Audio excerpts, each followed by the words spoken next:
네, 오늘 이 시간 우리가 함께 나눌 하나님 말씀은 누가복음 10장 21절에서 24절까지에 기록되어 있는 말씀의 내용입니다.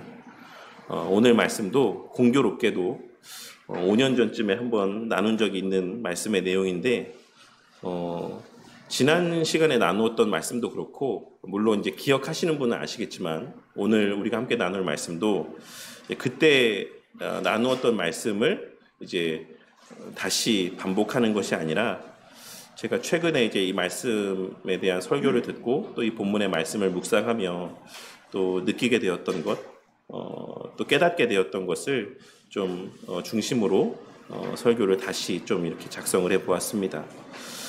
오늘 말씀은 10장 1절에 기록된 말씀에서와 같이 예수님께서 따로 구별하여 세우신 70명의 제자들과 관계되어 있는 말씀의 내용입니다. 번역본들마다 근데 여기에 기록되어 있는 70이라고 하는 수에 대해서 조금 차이가 있습니다. 어떤 번역본에는 70이라고 기록되어 있는 번역본도 있고 또 어떤 번역본에는 72명이라고 번역이 되어 있는 성경도 있습니다. 그 대표적인 72명이라고 되어 있는 성경이 이제 NIV 성경과 ESV 성경이 72명이라고 번역을 하고 있어요. 그리고 이제 공동 번역이나 로만 카톨릭 성경에는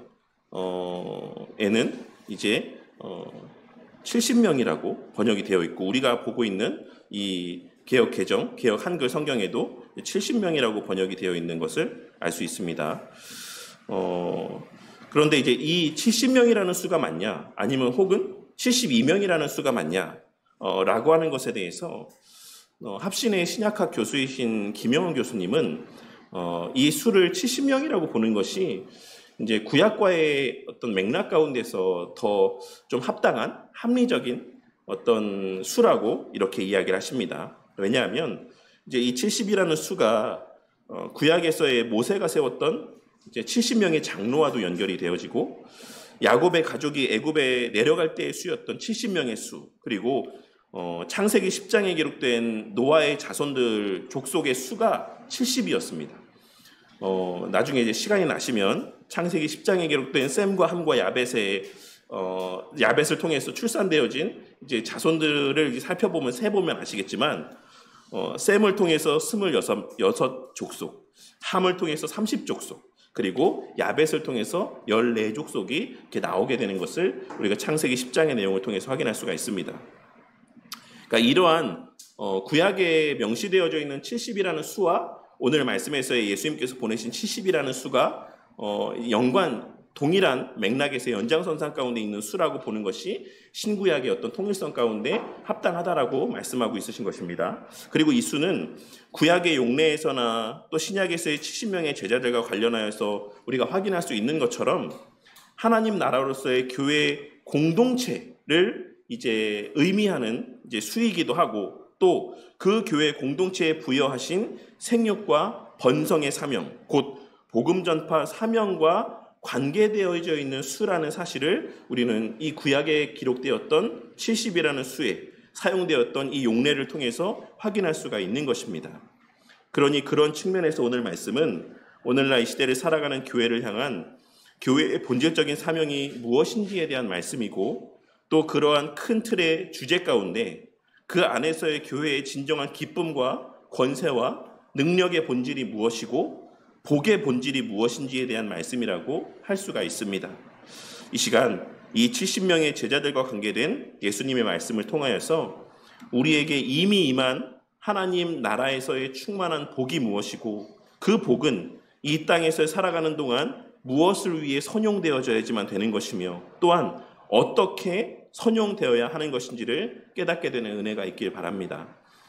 오늘 말씀은 그때라고 하는 표현으로 시작을 하고 있는데 여기서 그때라고 하는 표현은 17절에 기록된 말씀에서와 같이 70명의 제자들이 이제 돌아와서 자신들의 선교 사역에 대한 내용들을 예수님께 보고할 때를 말하는 표현입니다. 그런데 예수님은 제자들이 신이 나서 자신들의 무용담을 늘어놓고 있는 그러한 제자들의 모습을 향해 그러한 능력이 주어진 것 때문에 기뻐하기보다 너희의 이름이 하늘에 기록된 것으로 기뻐해라 라고 말씀하고 있는 것을 확인할 수 있습니다. 그런데 우리는 이러한 예수님 말씀에서 예수님께서는 언뜻 제자들을 책망하시는 것처럼 아유 너는 뭐 그런 거 갖고 기뻐하냐? 라고 그저 책망만 하시는 것으로 이러한 모습을 생각해 볼 수 있지만 오늘 우리가 함께 나누는 말씀의 내용을 통하여서 실은 예수님도 그 제자들이 돌아와서 그러한 자신들의 선교 사역에 대한 보고를 할 때 기뻐하고 있으셨다라는 사실을 확인할 수가 있고 그 기쁨의 원인이 20절에 기록된 말씀에서와 같이 70인의 제자들의 그 이름이 하나님 나라에 기록되었다라는 사실로 말미암은 기쁨이었다라는 사실을 우리는 이 문맥의 전체 흐름과 예수님의 말씀을 통해 확인할 수가 있습니다. 그렇다면 예수님께서는 무엇을 통해서 70인의 제자들, 그러니까 70명의 이 제자들이 하나님 나라에 기록된 자들이라는 사실을 깨닫고 기뻐하신 것이겠습니까? 물론 저의 이 질문 자체가 좀 되게 우스운 질문이라고 느껴지시는 분도 있을 거라고 생각합니다. 아니, 예수님이 당연히 아셨으니까 70명을 따로 세워서 보내셨겠지. 뭘 예수님이 다시 돌아온 모습을 보고 그것을 아시고 기뻐하셨다라고 말하는 것이냐? 라고 생각하시는 분도 있으실 것이다라고 생각이 되는 것입니다. 물론 예수님은 하나님이시기에 당연히 70명의 제자들이 하나님의 택하신 자들인 줄을 아셨을 것입니다. 하지만 그와 동시에 예수님께서는 여기서의 기뻐하심의 모습을 통해 하나님 나라에 속한 자의 모습, 그 하나님 나라에 속한 자의 표징을 우리에게 말씀하여 주고 있으신 것인데 그것이 바로 이 70명의 제자들이 나타내 보인 사역의 모습이었고 그의 부차적인 설명이 바로 21절에 기록된 말씀에서와 같이 어린 아이와 같은 신앙의 모습이라고 할 수 있습니다. 그러니까 예수님께서는 그들이 예수님의 보냄받은 대로 예수님께서 말씀하라 하신 것들을 그대로 말씀하고 예수님께서 행하라 말씀하신 것들을 그대로 행하고 돌아와서 그 하나님 말씀대로 예수님 말씀대로 행했을 때 이루어진 일들에 대해서 증거할 때 예수님께서는 이 사람들이 정말 하나님의 택하신 자들이구나 라고 하는 것들을 확인하며 그것에 대해 기뻐하며 오늘 말씀에 대한 내용들을 말씀하고 있으신 것을 우리는 확인할 수 있는 것입니다. 21절 말씀을 보면 예수님께서 말씀하시기를 이것을 지혜롭고 슬기 있는 자들에게는 숨기시고 라고 말씀하시고 이렇게 된 것이 아버지의 뜻이니라 뜻이니이다 라고 말씀하고 있으신데 우리는 이 본문에서 여기서 말하고 있는 예수님이 말씀하고 있는 이라고 하는 대상과 또 이렇게라고 하는 것의 의미가 무엇인지를 아는 것이 이 본문 말씀의 의미를 이해하는데 매우 중요하다라고 할 수가 있습니다. 먼저 21절 말씀에서의 이것이라고 번역된 표현은 정확하게는 이것들이라는 의미입니다. 이는 제자들의 사역 가운데서 나타내 보여주신 일들을 의미합니다. 즉 앞서도 말씀드렸던 것처럼 이 제자들이 어린 아이와 같은 신앙 가운데 예수님께서 그들에게 명하신 바에 대한 내용인 10장 앞부분에 기록된 말씀의 내용에서와 같이 예수님께서 말씀하신 바 그대로 행하며 말씀하라고 행하신 것을 그대로 선포했던 그들의 사역 가운데 18절에 기록된 말씀에서와 같이 사탄이 하늘로부터 번개같이 떨어지는 모습을 보게 하신 이것을 말씀하고 있는 것입니다. 여기서 사탄이 하늘로부터 번개같이 떨어지는 모습에 대한 말씀은 사탄의 권세가 땅에 떨어지는 것에 대한 말씀으로 이는 70명의 제자들의 입술을 통해 복음이 선포될 때 그 복음의 선포로 말미암아 한 사람이 사탄의 권세에서 벗어나게 되는 것에 대한 말씀이라고 할 수 있습니다. 주의 복음이 선포되어질 때 그 복음의 말씀에 반응하여 한 사람이 회심하여 주께로 돌아오게 되는 것, 이것에 대한 것을 말씀하고 있는 것이다라고 할 수 있는 것입니다. 예수님께서는 이러한 복음 전파의 원리가 지혜롭고 슬기 있는 자들에게는 숨겨져 있게 하시고 어린 아이들, 즉 어린 아이와 같은 신앙을 소유한 자들에게는 나타내 보여주심에 대해서 기뻐하고 감사하고 있으시다라는 사실을 말씀하고 있는 것입니다. 그리고 그 기쁨에 대해서 말씀하시기를 특별히 성령 안에서의 기쁨이라고 표현하고 있는 것을 확인할 수 있습니다. 성경 전체를 한번 보시면 복음서 전체에서 성령 안에서 기뻐하셨다라는 표현은 오직 오늘 본문에서의 이 상황 가운데만 언급이 되어지고 있는데, 이러한 표현에 대해서 김영호 교수님은 이를 계시적인 기쁨에 대한 표현이라고 설명하고 있습니다. 이는 그냥 단순히 예수님께서 기뻐하신 것을 나타내고 있는 것이 아니라, 그러니까 예수님께서 그 순간에 그냥 단순히 그 감정 가운데 기뻐하심을 나타내셨다라는 것을 드러내 보이기 위해서만의 기록된 표현이 아니라 계시적인 의미를 지닌 극치의 기쁨을 표현하고 있는 것이다라고 설명하고 있는 것입니다. 그리고 그에 대해서 설명하시면서 본래 사탄이 하늘로부터 떨어지는 일은 언제 일어나는 일입니까? 종말의 때, 심판의 때에 이루어질 일이죠. 예수님의 재림의 때에 완전하게 성취될 일입니다. 그리고 그 전에 또 선취적으로 일어날 때는 언제입니까? 예수님의 십자가 대속의 사역의 때에 이 사탄의 권세가 멸하여지는 일이 일어난다라는 사실을 우리는 잘 알고 있습니다. 이처럼 본래 사탄이 하늘로부터 떨어지는 것은 종말의 때, 심판의 날에 이루어질 일인데, 성부 하나님께서는 그 종말의 때, 그 궁극적으로 일어날 그 완성될 일을 지금 이때에 예수님에게 목독해 해주신 것이고, 그것을 또한 이 복음서 가운데 기록해 해주심을 통하여서 이 복음서를 읽는 1차 수신자인 당사자들에게, 그리고 오늘날 이 시대 이 복음서의 말씀을 보고 듣는 우리들에게 종말의 때가 이미 임하였다라는 사실과 그 종말의 때에 완전하게 드러날 그 일이 이미 이루어지고 있다라는 사실, 그리고 우리에게는 이루어졌다라는 사실을 말씀하여 주심과 동시에 하나님께서는 이 사건을 통해 그 능력이 당신의 교회에 반드시 임하고 누려지고 만끽되어질 것을 확증하여 주고 있으신 것이다라고 설명하고 있는 것입니다. 그러니까 이런 것들을 나타내 보여주는 계시적 의미가 예수님의 성령 안에서의 기뻐하셨다라는 이 표현 가운데 담겨져 있다라고 말씀하고 있는 것입니다.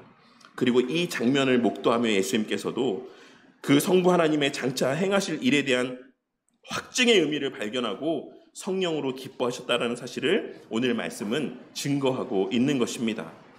저나 우리 성도님들 모두 사실 이 장면에서의 사탄이 하늘에서부터 떨어지는 것에 대한 묘사를 너무나도 당연하게 받아들이는 경향이 있는데, 조금만 생각해 보면 앞서 말씀드린 것처럼 이 장면을 예수님께서 십자가에 달리시기 이전에 지금 이 순간 보여주는 것이 얼마나 큰 은혜인지를 우리는 깨달을 수 있습니다.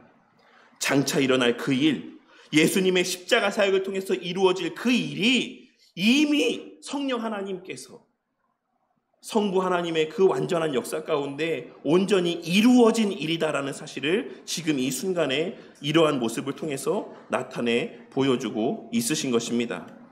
오늘 말씀에서 이 사탄의 권세가 깨어지고 사탄이 하늘에서부터 떨어지는 이 일은 십자가 사건과 밀접한 관계를 갖고 있다라고 할 수 있습니다.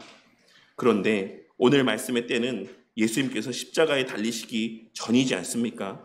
그런 맥락에서 김영호 교수님은 성부 하나님께서 보여주신 이 놀라운 장면이 그러한 예수님의 십자가 대속의 사역을 통해 성취될 일에 대한 계시적 사건이자 예수님께서는 그런 의미에서 성령으로 크게 기뻐하신 것이다라고 설명하고 있으신 것입니다. 그리고 그에 덧붙여서 말씀하시기를 아마 예수님께서는 70인의 제자들을 보내시면서 그의 인성으로는 긴가민가 하셨을 것이다 라고 말씀하고 있습니다. 무슨 말이냐면 예수님께서 이제 70명의 제자를 따로 세워서 이제 그들만 둘씩 짝지워 보내지 않으셨습니까? 이전까지는 이 일에 제자들을 통해서 행하셨던 이 일의 주체가 누구였습니까? 9장의 말씀까지 기록된 내용들을 보면 이 복음 전파 사역의 주체가 누구였습니까? 예수님이었죠. 근데 예수님께서 이제 이 일을 제자들만을 통해서만 보내시며 이 일을 감당하라고 말씀하시면서 인성으로서의 예수님께서는 제자들만 보내도 내가 했던 이 일들을 얘들이 잘 감당할 수 있을까? 얘들이 이것을 무사히 잘 마치고 돌아올 수 있을까라는 마음들을 가지셨을 것이다라고 말씀하고 있는 것입니다.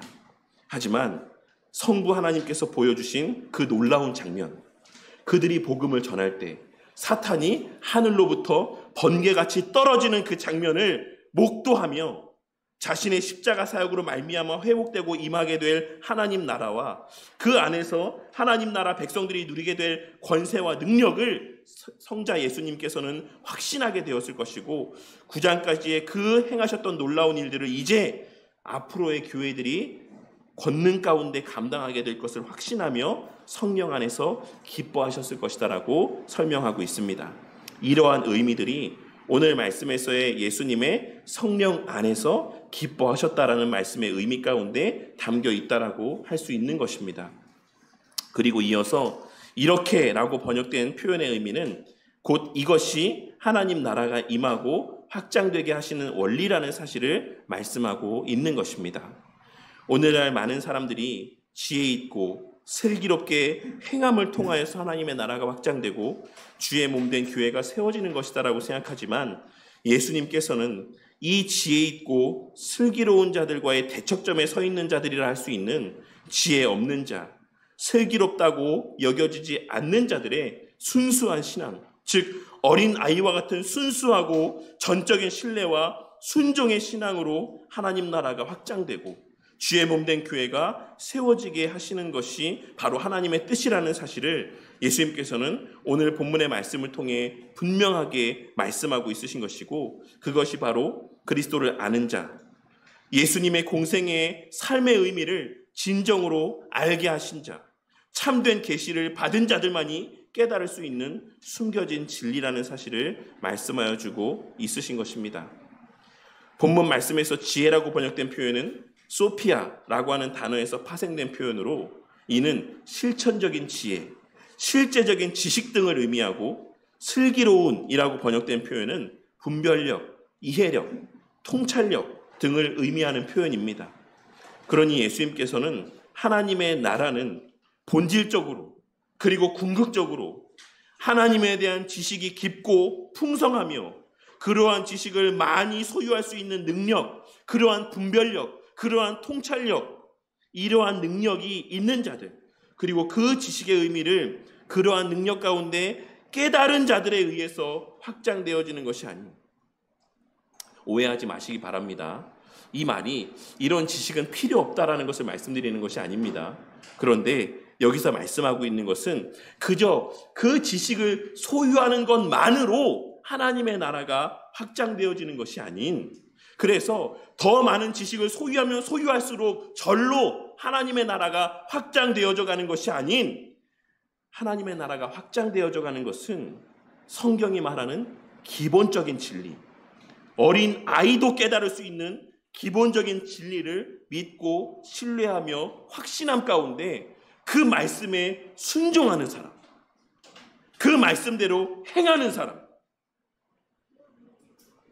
그 말씀대로 살아가는 사람을 통해서 확장되어지는 것이다라는 사실을 오늘 말씀을 통해 우리에게 분명하게 말씀하여 주고 있으신 것입니다.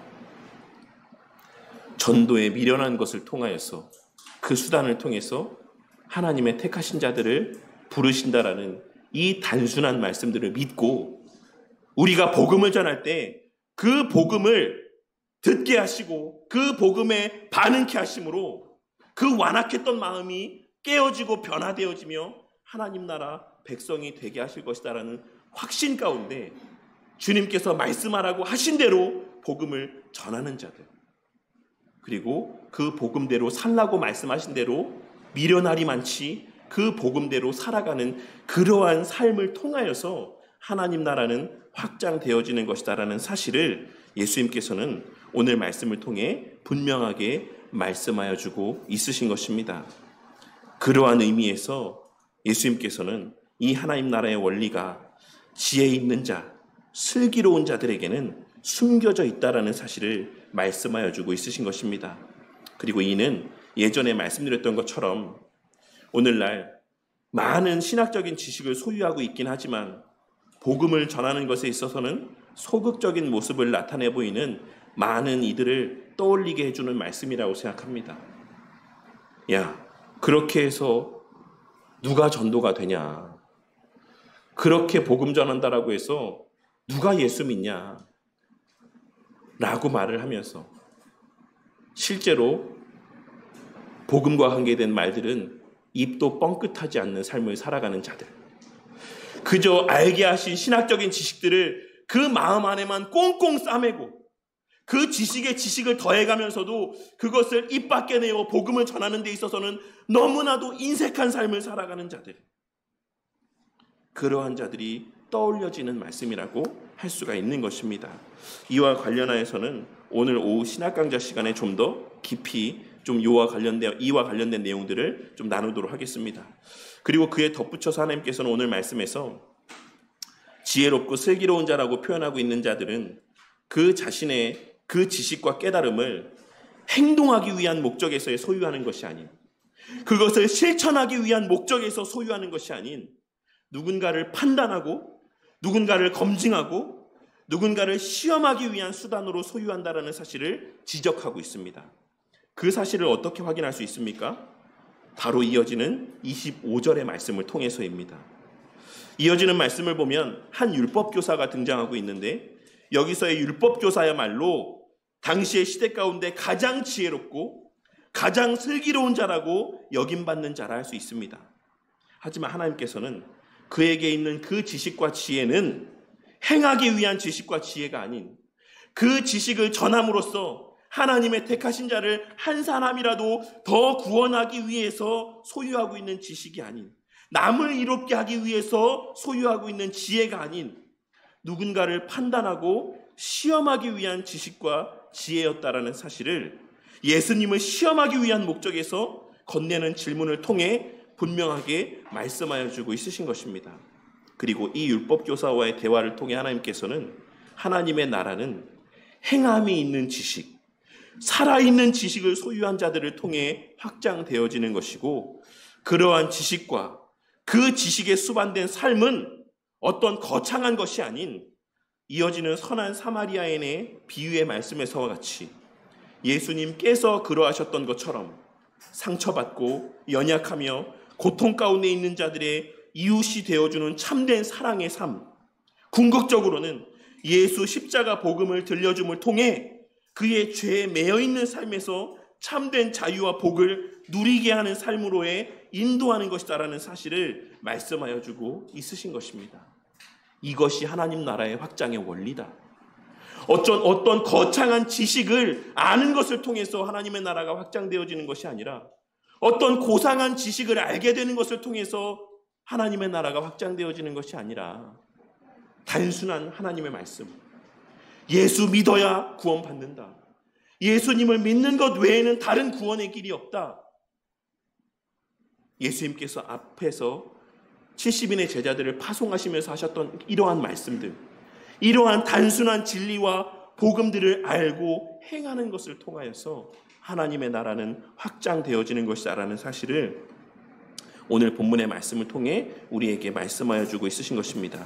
그리고 그런 맥락에서 예수님께서는 예수님을 통해 성취될 십자가 사건을 목독해 되고, 그 예수 십자가 복음을 통해 하나님의 나라가 확장되어져 가는 원리를 아는 것, 그리고 그 원리대로 예수 십자가 복음이 선포될 때 하나님의 나라가 확장되어져 가는 것을 보는 것이야말로 하나님 나라 백성에게 허락된 참된 복이자 극치의 복이라는 사실, 아무것도 아닌 우리와 같은 자들이 누군가에게 복음을 전할 때 그를 속박하고 있었던 사탄의 권세가 깨어지고 그 권세가 하늘로부터 떨어지는 것을 목독해 되는 것이야말로, 그리하여 한 영혼이 구원을 받고 또 한 영혼 안에 하나님의 나라가 확장되어지는 것을 목독해 되는 것이야말로 인간이 이 땅에서 누릴 수 있는 가장 극치의 복이라는 사실을 말씀하여 주고 있으신 것이며, 예수님의 성육신 이전의 시대를 살았던 그 누구도, 그것이 설령 다윗이라 할지라도, 그것이 설령 모세와 아브라함이라고 할지라도 그 누구도 이것을 보지 못하였고 듣지 못하였던 바라는 사실을 말씀하여 주고 있으신 것입니다. 왜 그렇습니까?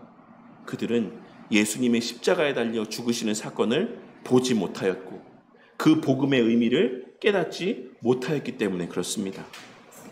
오늘 말씀을 통해 예수님을 통하여서 하나님의 나라가 이 세상 가운데 임하였고 그 하나님 나라에 속한 자들이 어떠한 자들인지는 예수님의 공생애 가운데 나타내 보이신 삶의 모습을 통해 확인할 수 있는 것이며 그 하나님의 나라는 오직 그 하나님 나라의 실체인 예수님이 어떤 분이신지를 알고 그 예수님을 통해 성부 하나님과 그 하나님의 뜻을 알게 된 자들을 통해 확장되어져 가는 것이다라는 사실을 다시 말해 세상적인 힘과 지혜와 능력이 아닌 오직 예수님께서 전하라고 말씀하신 복음만을 그 삶과 입술을 통해 온전히 선포함을 통해 확장되어져 가는 것이다라는 사실을 깨닫고 명심하는 저와 우리 모두가 되기를 바랍니다.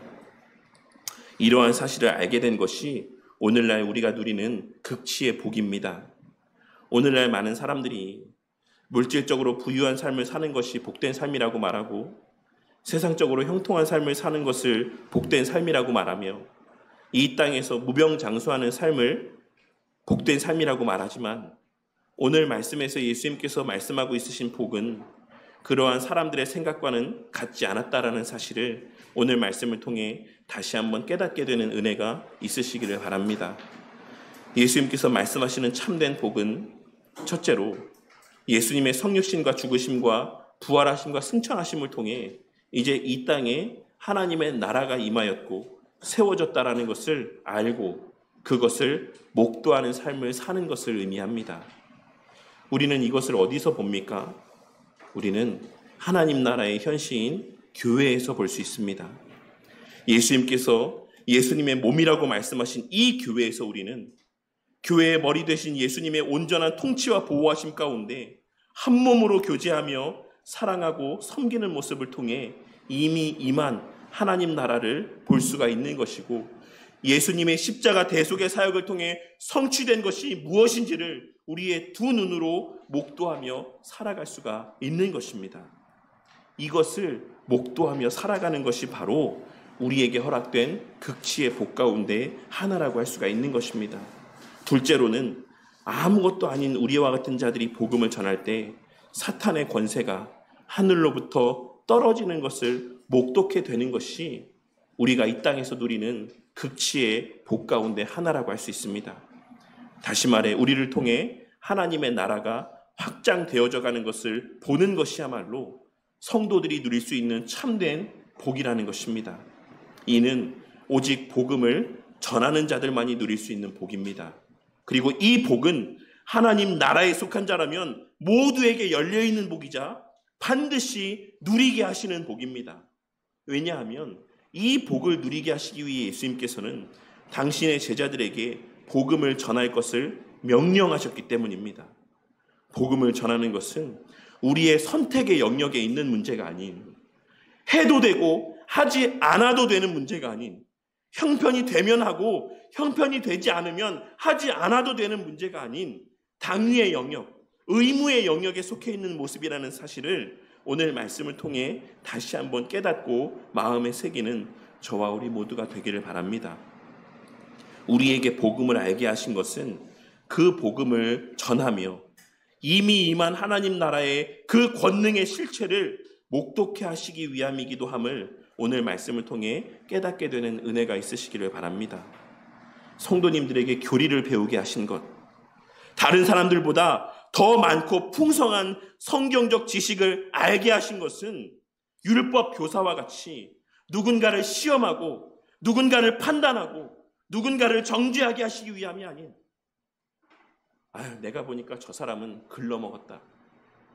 저 사람은 성경을 모른다. 저 설교는 잘못되었다. 저 사람이 알고 있는 성경 지식은 그릇되었다. 이런 것들을 판단하고 정죄하게 하시기 위해서 우리에게 그러한 고상한 신학적인 지식들을 알게 하신 것이 아니라 이 깨닫게 하신 진리를 진실로 믿고 신뢰하며 우리에게 알게 하신 여러 하나님의 거룩한 속성들을 알게 하시고 확신하게 하심을 통하여 그 깨닫게 하신 바를 전하게 하시기 위함이라는 사실을 깨닫고 명심하는 저와 우리 모두가 되기를 바란다는 것입니다. 그렇기에 하나님에 대하여 많이 알면 많이 알게 될수록, 우리가 교리적인 지식을 더 많이 알면 알게 될수록 우리에게는 더 많은 전도의 의무의 무게들이 우리의 어깨에 짊어져지게 된다라는 사실을, 짊어져 있게 된다라는 사실을 깨닫게 되는 은혜가 있으시기를 바란다는 것입니다. 우리 바른교회 공동체 가운데 이러한 복이 가득하기를 바랍니다. 우리 바른교회가 은과 금에 충만한 복은 없을지라도, 은이 풍성하고 금이 풍성하여지는 세상적인 복은 없을지라도, 성령 하나님의 조명하여 주심의 역사를 통해 예수님의 우리를 향한 십자가 대속의 사랑의 의미와 가치가 깨달아지게 되므로, 그러한 우리의 서로를 향한 진정한 사랑의 섬김과 교제를 통해 이미 임한 하나님의 나라가 목도되어지는 복이 충만한 그런 교회가 되기를 바랍니다. 그리고 우리의 하나님을 향한 순수한 사랑과 신뢰 속에서 주의 복음을 온전히 선포하고 증거하는 복음 전파의 모습 가운데 사탄의 권세가 하늘로부터 떨어지는 것을 목도하는, 우리 개인과 우리 교회 공동체를 통해 한 영혼 한 영혼이 사탄의 권세에서 참된 자유를 맛보게 되는 놀라운 역사가 목도되어지는 복이 우리의 앞으로의 걸음 가운데 날마다 더 풍성하기를 바랍니다. 은과 금은 없을지라도, 은과 금의 복은 목도되어지지 않을지라도, 한 영혼 한 영혼이 주를 알게 되는 복, 주를 알아가게 되는 복, 주를 믿지 않았던 사람이 주를 믿는다 고백하는 모습을 목도케 되는 복, 주님에 대한 신뢰가 전혀 없는 것처럼 여겨졌던 우리 자녀들이 하나님에 대한 신뢰와 신앙을 고백하게 되는 모습을 목도케 되는 복, 성경이 말하는 참된 복이 목도되어지는 그러한 우리 바른교회 공동체가 되기를 바란다는 것입니다. 우리의 열심을 다해 배우는 성경적인 지식들이, 우리의 열심을 다해 배우는 교리적인 지식들이 우리의 삶을 통해 행하여짐으로, 증거되어짐으로 그러한 놀라운 역사들이 우리 교회 가운데 일어나기를 바란다는 것입니다. 우리에게 주어진 모든 은혜가 바로 이 목적을 위해 수단으로 주어진 은혜임을 기억하고, 그 복을 목도하는 것뿐만 아니라 그 복을 증거하고 그 복의 통로로서의 삶을 살아가는, 그 복의 유일한 수단으로서의 삶을 살아가는 우리 바른교회 공동체가 되기를 주님의 이름으로 간절히 축원합니다.